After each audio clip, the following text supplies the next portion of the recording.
তো আমরা তো বর্ধমান এসেছি, আর বর্ধমান এসে সবার ফার্স্টে এসেছি আমার মাসির বাড়ি। আর মাসির বাড়ি এসেছি তার কারণ হচ্ছে আমার মাসির শাশুড়ি মারা গেছে, শ্রাদ্ধর অনুষ্ঠান রয়েছে তার জন্য। আর দেখো এখানে সকাল সকাল মাছ এনেছে, তো সবাই যে মাছ কাটতে বসেছে। আর এই যে আমার মামা বসে বসে এখানে দেখাচ্ছে। আর আমি ওকে বলছিলাম যে মাছ কাটছিস না কেন, আর ও আবার আমাকে বলছে তুই ভিডিও করছিস। তো এই মানে মামা থাকলে যদি আরও যদি নিজেদের মতন ফ্রি মাইন্ডের কোনো মানুষ হয় তাদের সঙ্গে মিশতে তো অনেক ভালো লাগে।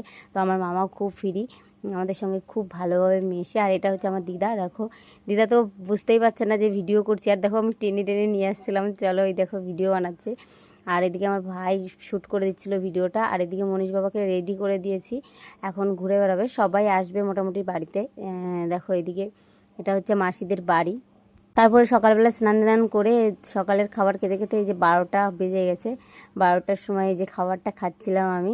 তো তারপরে চলো পরের ভিডিওতে নেক্সট মানে মিনি ব্লগে তোমাদের সঙ্গে শেয়ার করে দেবো।